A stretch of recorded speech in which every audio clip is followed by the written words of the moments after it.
Consumerism. Consumerism is a social and economic order that encourages the acquisition of goods and services in ever-increasing amounts. With the Industrial Revolution, but particularly in the 20th century, mass production led to overproduction. The supply of goods would grow beyond consumer demand, and so manufacturers turned to planned obsolescence and advertising to manipulate consumer spending. In 1899, a book on consumerism published by Thorstein Veblen, called The Theory of the Leisure Class, examined the widespread values and economic institutions emerging along with the widespread leisure time in the beginning of the 20th century. In it, Veblen views the activities and spending habits of this leisure class in terms of conspicuous and vicarious consumption and waste. Both are related to the display of status and not to functionality or usefulness. In economics, consumerism may refer to economic policies which emphasize consumption. In an abstract sense, it is the consideration that the free choice of consumers should strongly orient the choice by manufacturers of what is produced and how, and therefore orient the economic organization of a society. Compare producerism, especially in the British sense of the term. In this sense, consumerism expresses the idea not of one man, one voice, but of $1, one voice, which may or may not reflect the contribution of people to society. The term consumerism has several definitions. These definitions may not be related to each other and confusingly, they conflict with each other. In a 1955 speech, John Buggers, number 2 at the Ford Motor Company, coined the term consumerism as a substitute for capitalism to better describe the American economy. Buggers' definition aligned with Austrian economics founder Karl Menger's vision, in his 1871 book Principles of Economics, of consumer sovereignty, whereby consumer preferences, valuations, and choices control the economy entirely, a concept directly opposed to the Marxian perception of the capitalist economy as a system of exploitation. Vance Packard worked to change the meaning of the term consumerism from a positive word about consumer practices to a negative word meaning excessive materialism and waste. The ads for his 1960 book The Waste Makers prominently featured the word consumerism in a negative way. History. Origins. The consumer society emerged in the late 17th century and intensified throughout the 18th century. While some claim that change was propelled by the growing middle class who embraced new ideas about luxury consumption and about the growing importance of fashion as an arbiter for purchasing rather than necessity, many critics argue that consumerism was a political and economic necessity for the reproduction of capitalist competition for markets and profits. While others point to the increasing political strength of international working-class organizations during a rapid increase in technological productivity and decline in necessary scarcity as a catalyst to develop a consumer culture based on therapeutic entertainments, home ownership and debt. The middle-class view argues that this revolution encompassed the growth in construction of vast country estates specifically designed to cater for comfort and the increased availability of luxury goods aimed at a growing market. Such luxury goods included sugar, tobacco, tea and coffee. These were increasingly grown on vast plantations, historically by slave labor, in the Caribbean as demand steadily rose. In particular, sugar consumption in Britain during the course of the 18th century increased by a factor of 20. Critics argue that colonialism did indeed help drive consumerism, but they would place the emphasis on the supply rather than the demand as the motivating factor. An increasing mass of exotic imports as well as domestic manufactures had to be consumed by the same number of people who had been consuming far less than was becoming necessary. Historically, the notion that high levels of consumption of consumer goods is the same thing as achieving success or even freedom did not precede large-scale capitalist production and colonial imports. That idea was produced later, more or less strategically, in order to intensify consumption domestically and to make resistant cultures more flexible to extend its reach. Culture of consumption. The pattern of intensified consumption became particularly visible in London, where the gentry and prosperous merchants took a precedence and promoted a culture of luxury and consumption that slowly extended across socio-economic boundaries. Marketplaces expanded as shopping centres, such as the New Exchange, opened in 1609 by Robert Cecil in the Strand. Shops started to become important as places for Londoners to meet and socialise and became popular destinations alongside the theatre. From 1660, Restoration London also saw the growth of luxury buildings as advertisements for social position, with speculative architects like Nicholas Barbon and Lionel Cranfield operating. Industries like glass making and silk manufacturing grew, and much pamphleteering of the time justified the private vice for luxury goods as promoting the greater public good. This then scandalous line of thought caused great controversy with the publication of the influential work Fable of the Bees in 1714, in which Bernard Mandeville argued that a country's prosperity ultimately lay in the self-interest of the consumer. Advertising plays a major role in fostering a consumerist society, marketing goods through various platforms in nearly all aspects of human life, and pushing the message that the potential customer's personal life requires some product. Consumerism is discussed in detail in the textbook Media in Everyday Life. The authors write, consumerism is deeply integrated into the daily life and the visual culture of the societies in which we live, often in ways that we do not even recognize. Smullian 266. She continues, thus even products that are sold as exemplifying tradition and heritage, such as Quaker Oats cereal, are marketed through constantly changing advertising messages. Smullian 266. Advertising changes with the consumer in order to keep up with their target, identifying their needs and their associations of brands and products before the viewer is consciously aware. Mediums through which individuals are exposed to ads change and grow continuously as marketers try to get in touch with their audience and adapt to ways to keep audience attention. For example, billboards, invented around the time that the automobile became prevalent in society, aimed to provide audiences with short details about a brand or a catchphrase that a driver could spot, recognize, and remember. Smullian 273. In the 21st century there is an extreme focus on technology and the digitization of culture. Much of the advertising takes place in cohesive campaigns through various mediums that make ignoring companies' messages very difficult. Aran Sinrik writes about the relationship between online advertisers and publishers and how it has been strengthened by the digitization of media, as consumers' data is always being collected through their online activity. Sinrik 3.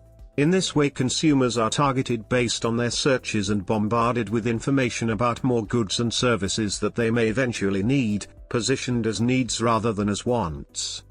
These trends accelerated in the 18th century as rising prosperity and social mobility increased the number of people with disposable income for consumption.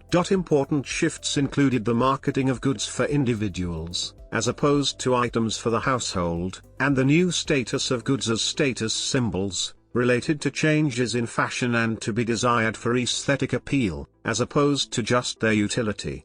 The pottery entrepreneur and inventor, Josiah Wedgwood, noticed the way that aristocratic fashions, themselves subject to periodic changes in direction, slowly filtered down through different classes of society.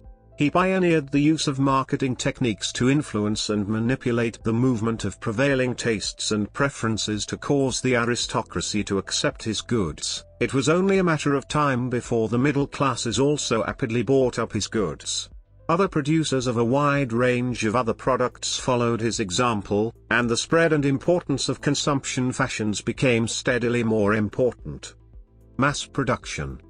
The Industrial Revolution dramatically increased the availability of consumer goods, although it was still primarily focused on the capital goods sector and industrial infrastructure, i.e., mining, steel, oil, transportation networks, communications networks, industrial cities, financial centers, etc. The advent of the department store represented a paradigm shift in the experience of shopping. For the first time, customers could buy an astonishing variety of goods, all in one place, and shopping became a popular leisure activity. While previously the norm had been the scarcity of resources, the industrial era created an unprecedented economic situation. For the first time in history, products were available in outstanding quantities, at outstandingly low prices, being thus available to virtually everyone in the industrialized West. By the turn of the 20th century, the average worker in Western Europe or the United States still spent approximately 80 to 90% of their income on food and other necessities. What was needed to propel consumerism was a system of mass production and consumption, exemplified by Henry Ford, an American car manufacturer. After observing the assembly lines in the meat-packing industry, Frederick Winslow Taylor brought his theory of scientific management to the organization of the assembly line in other industries. This unleashed incredible productivity and reduced the costs of commodities produced on assembly lines around the world. Consumerism has long had intentional underpinnings, rather than just developing out of capitalism. As an example, Ernest Elmo Calkins noted to fellow advertising executives in 1932 that consumer engineering must see to it that we use up the kind of goods we now merely use, while the domestic theorist Christine Frederick observed in 1929 that the way to break the vicious deadlock of a low standard of living is to spend freely, and even waste creatively. The older term and concept of conspicuous consumption originated at the turn of the 20th century in the writings of sociologist and economist, Thorstein Veblen. The term describes an apparently irrational and confounding form of economic behavior. Veblen's scathing proposal that this unnecessary consumption is a form of status display is made in darkly humorous observations like the following. The term conspicuous consumption spread to describe consumerism in the United States in the 1960s, but was soon linked to debates about media theory, culture jamming, and its corollary productivism. In the 21st century, Madeleine Levine criticized what she saw as a large change in American culture, a shift away from values of community, spirituality, and integrity, and toward competition, materialism and disconnection. Businesses have realized that wealthy consumers are the most attractive targets of marketing. The upper class's tastes, lifestyles, and preferences trickle down to become the standard for all consumers. The not-so-wealthy consumers can purchase something new that will speak of their place in the tradition of affluence. A consumer can have the instant gratification of purchasing an expensive item to improve social status. Emulation is also a core component of 21st century consumerism. As a general trend, regular consumers seek to emulate those who are above them in the social hierarchy. The poor strive to imitate the wealthy and the wealthy imitate celebrities and other icons. The celebrity endorsement of products can be seen as evidence of the desire of modern consumers to purchase products partly or solely to emulate people of higher social status. This purchasing behavior may coexist in the mind of a consumer with an image of oneself as being an individualist. Cultural capital, the intangible social value of goods, is not solely generated by cultural pollution. Subcultures also manipulate the value and prevalence of certain commodities through the process of bricolage. Bricolage is the process by which mainstream products are adopted and transformed by subcultures. These items develop a function and meaning that differs from their corporate producer's intent. In many cases, commodities that have undergone bricolage often develop political meanings. For example, Doc Martens, originally marketed as workers' boots, gained popularity with the punk movement and AIDS activism groups and became symbols of an individual's place in that social group. When corporate America recognized the growing popularity of Doc Martens, they underwent another change in cultural meaning through counter-bricolage. The widespread sale and marketing of Doc Martens brought the boots back into the mainstream. While corporate America reaped the ever-growing profits of the increasingly expensive boot and those modeled after its style, Doc Martens lost their original political association.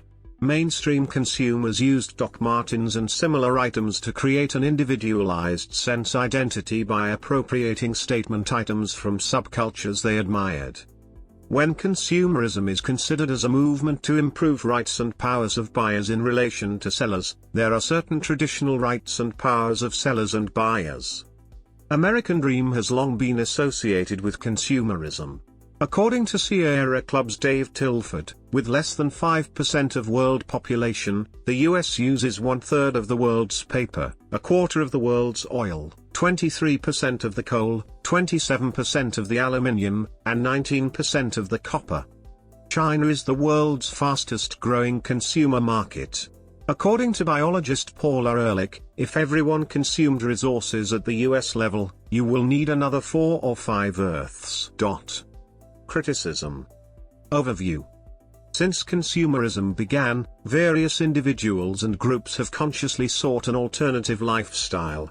These movements range on a spectrum from moderate simple living, eco-conscious shopping, and localvore, buying local, to freeganism on the extreme end.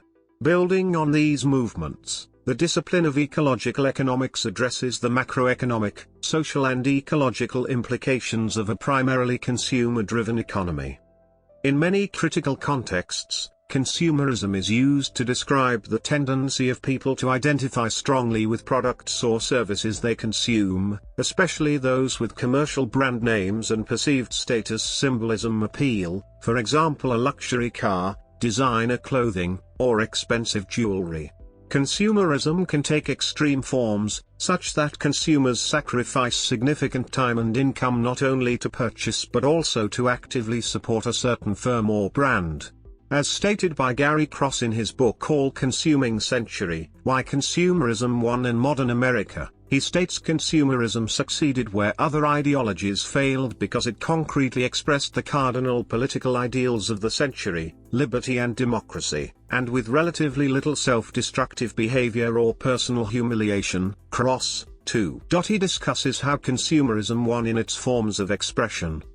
Opponents of consumerism argue that many luxuries and unnecessary consumer products may act as a social mechanism allowing people to identify like-minded individuals through the display of similar products, again utilizing aspects of status symbolism to judge socio-economic status and social stratification. Some people believe relationships with a product or brand name are substitutes for healthy human relationships lacking in societies, and along with consumerism, create a cultural hegemony, and are part of a general process of social control in modern society. Critics of consumerism often point out that consumerist societies are more prone to damage the environment, to contribute to global warming and to use up resources at a higher rate than other societies. Dr. Jorge Mahfoud says that trying to reduce environmental pollution without reducing consumerism is like combating drug trafficking without reducing the drug addiction. In 1955, economist Victor Lebo stated, critics of consumerism include Pope Emeritus Benedict XVI, Pope Francis, German historian Oswald Spengler, 1880 to 1936, who said, life in America is exclusively economic in structure and lacks depth, and French writer Georges Duhamel, 1884 to 1966, who held American materialism up as a beacon of mediocrity that threatened to eclipse French civilization. Pope Francis also critiques consumerism in his book Laudato Si on Care for Our Common Home. He critiques the harm consumerism does to the environment and states, the analysis of environmental problems cannot be separated from the analysis of human, family, work-related and urban contexts, nor from how individuals relate to themselves, which leads in turn to how they relate to others and to the environment. Pope Francis believes individuals' obsession with consumerism leads us farther away from our humanity and makes us forget the interrelated nature between ourselves and the environment. Francis Fukuyama blames consumerism for moral compromises. Another critic is James Gustav Speth. He argues that the growth imperative represents the main goal of capitalistic consumerism. In his book The Bridge at the Edge of the World he notes, basically, the economic system does not work when it comes to protecting environmental resources, and the political system does not work when it comes to correcting the economic system.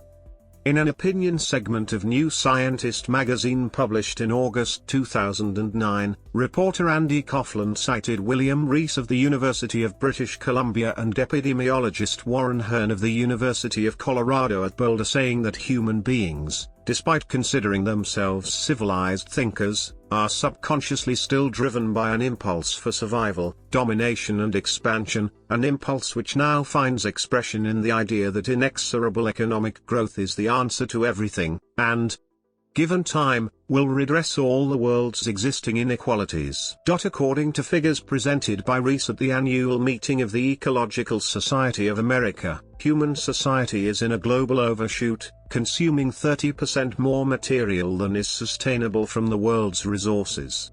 Rees went on to state that at present, 85 countries are exceeding their domestic biocapacities, and compensate for their lack of local material by depleting the stocks of other countries, which have a material surplus due to their lower consumption. Not only that, but McCracken indicates that the ways in which consumer goods and services are bought, created and used should be taken under consideration when studying consumption.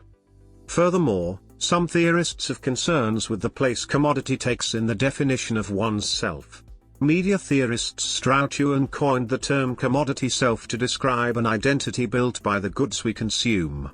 For example, people often identify as PC or Mac users, or define themselves as a Coke drinker rather than Pepsi.